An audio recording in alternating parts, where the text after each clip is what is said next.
Hello all. Today I am going to talk about three-phase half-wave control rectifier with R load. We have seen the working of half control rectifier using in a single phase circuit. Now we are going to deal with three-phase circuit. Three-phase rectifier circuits are used for large power applications.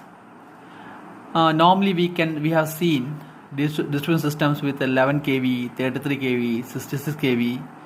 All these lines we have seen in the various distribution systems. Now these voltages are normally stepped down for high power application using some step step down transformer. And in three-phase circuits, normally we use a delta star connection transformer. Delta connected on the primary side and star connected on the secondary side. Now if we are using such a transformer, we will see how we are going to have the half-wave rectification using such a circuit. This is a figure of a delta star transformer used for half-wave control rectifier. So the primary side is a delta, the secondary side is a star. We have got three phases A, B and C. In each phase we are having the thyristor. T1 is the thyristor corresponding to phase A, T2 is the thyristor corresponding to phase B, T3 is the thyristor corresponding to phase C. And the cathodes are connected in common, and the load is connected between P and N. This cathode shorting point to N side. We can also draw inside this circuit also, but in this case I have taken R outside. I have connected the R outside. In some textbooks you can see that the R is connected like this. No problem, it's same. So this connection is called a midpoint configuration. So we will see, we are assuming that there is no drop inside the diodes inside the thyristors, and the leakage inductance is 0. Now if you notice the circuit, if you analyze the circuit, you can see that at one point of time only one SCR will be conducting. You know that in a three-phase circuit the phases are displaced by 120 degrees. Suppose, for example, if you take the phase A, suppose phase A is having the highest instantaneous values of voltage compared to B and C at a particular instant. Assume that phase A is having higher voltage and you assume that T1 is on. So what will happen? This high voltage in phase A will reverse bias transistor T2 and T3. So if phase A is conducting, T2 and T3 will be in the reverse biased, because if phase A is having higher voltage compared to phase B and C, naturally T2 and T3 will experience the reverse bias condition. So at a time one SCR will be turned on. So that's the first point. So only one SCR conducting at any given instant.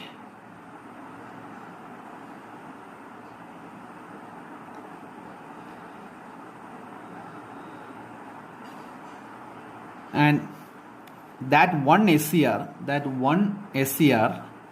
is connected to phase having highest instantaneous value,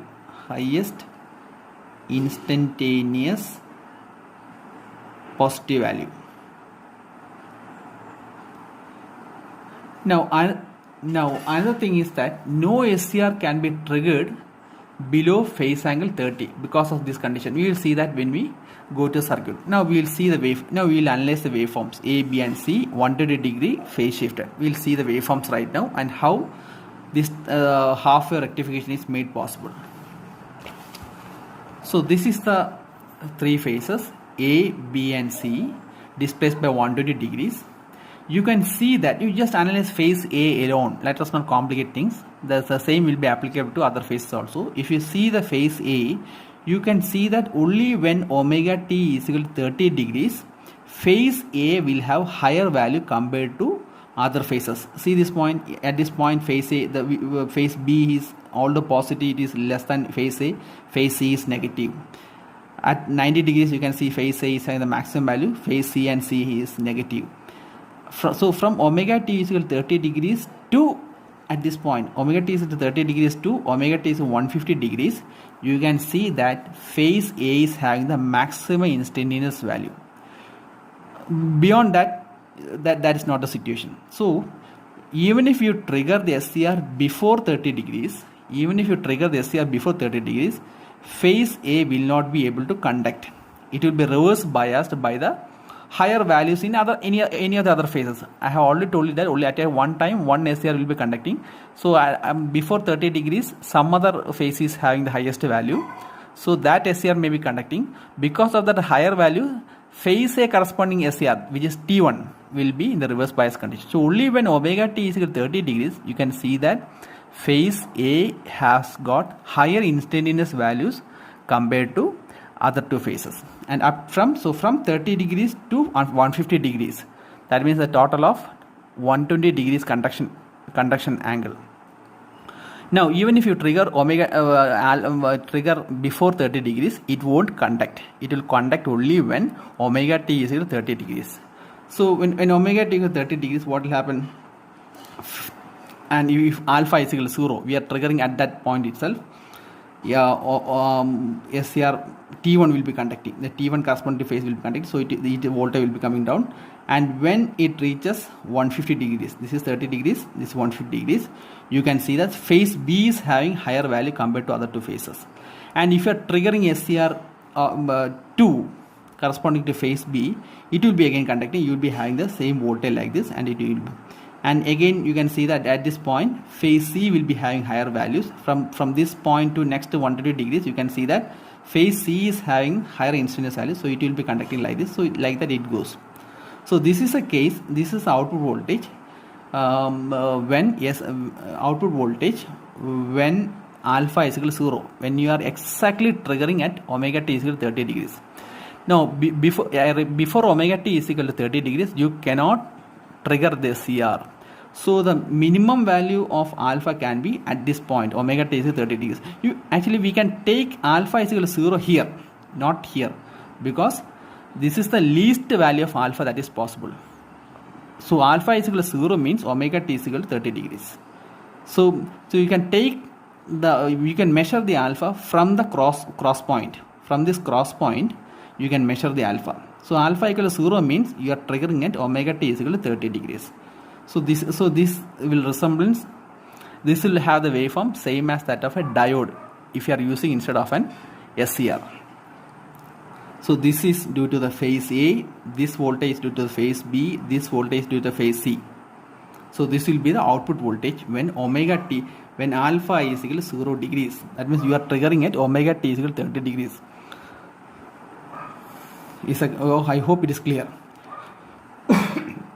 Suppose if you are triggering at an angle greater than alpha, say greater than 30 degrees, omega t is 30 degrees, say alpha is equal to 15 degrees. I am going to trigger alpha is 15. That means from this point 15 degrees. So the total omega t is 30 plus alpha. You are triggering at a point, this one. So what will happen? So this is the omega t point 0. From here you are triggering. So from here you are triggering means immediately the voltage will jump like this, and it will again conduct for this much value. Then phase B is triggered at alpha, then it will be also conducting. Again phase C is triggered, then it will be conducting. Like that it goes. So you can extend here. So this is due to phase A. So this is the alpha value. This is the alpha value. So when you are triggering at an alpha which is less than 30 degrees, I will tell you why it is 30 degrees later. Let's assume that you are getting a continuous waveform. You are getting a continuous. So this is a continuous. There is no discontinuity here. You are getting a waveform like this, which is a continuous value.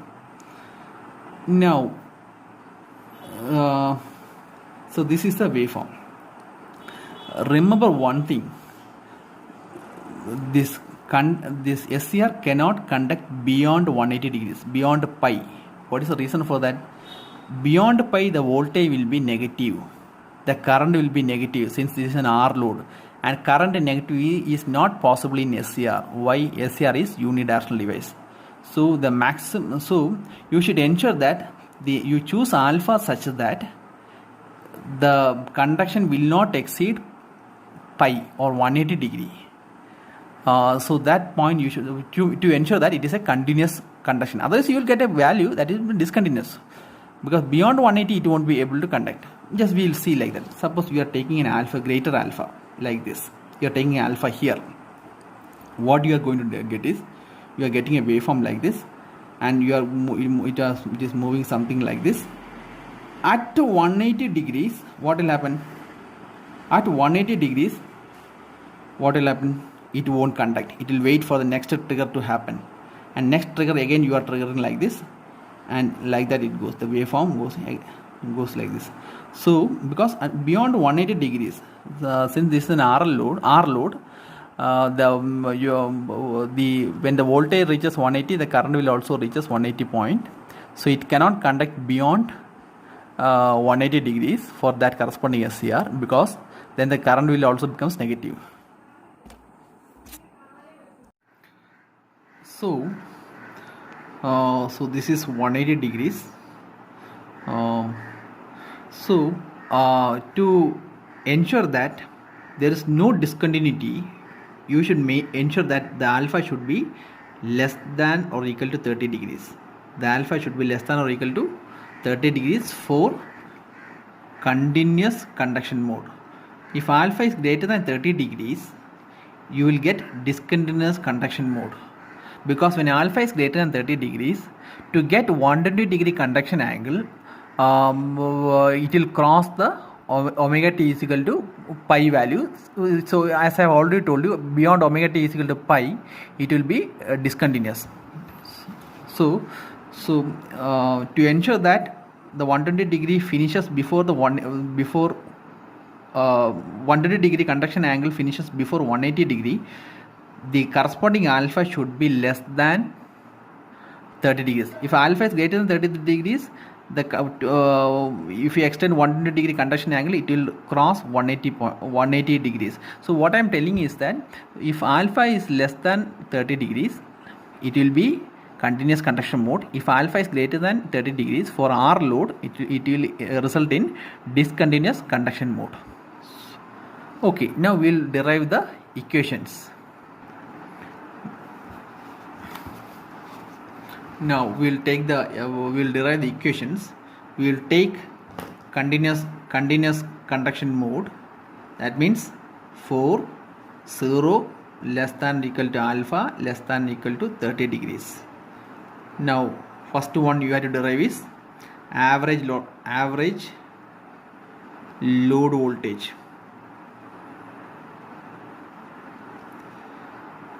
V0, the DC value is 1. You are getting a waveforms like this. I think you have already seen that you have got a waveforms like this, having the conduction angle of 120 degrees. So the total conduction angle is 120 degrees.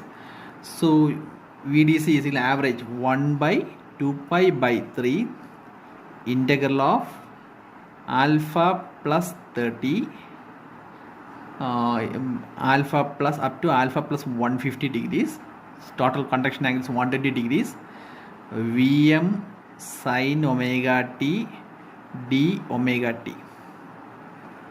So this is equal to 3 Vm by 2 pi minus cos omega t within the limits alpha plus 32 alpha to 150.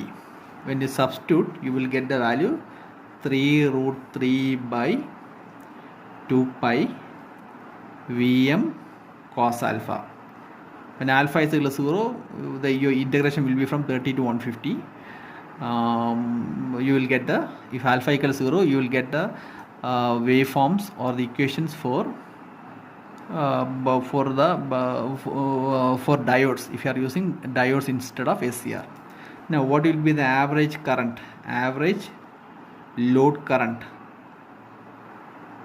Since this is an RL load, there's no confusion. 2 pi into 3 root 3 by 2 pi R into Vm cos alpha. So V average by R, you will get the average load current. Now next is what is the RMS value? Third one is the RMS load voltage is equal to, you can write VRMS is equal to, again, RMS. You take the square, take the mean and take the root.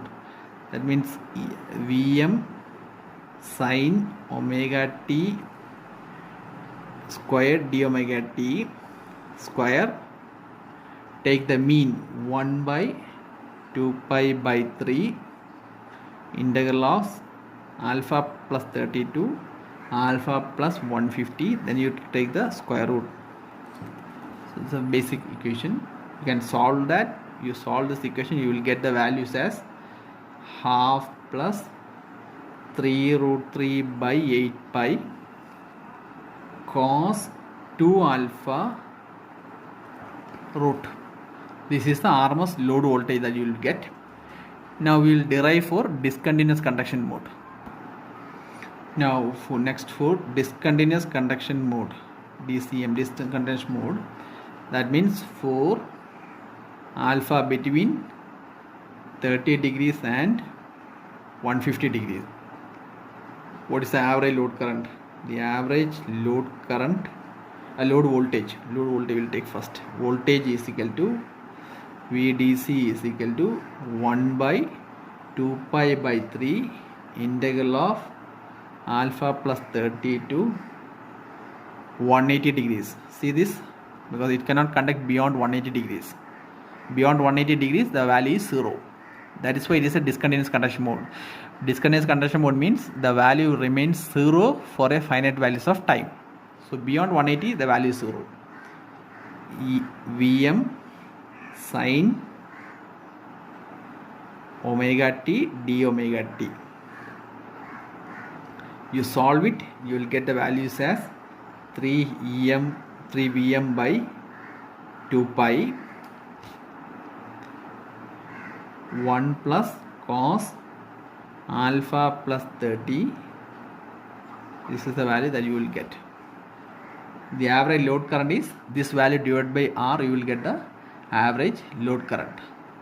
VDC by R, you will get the average load current. Okay, thank you.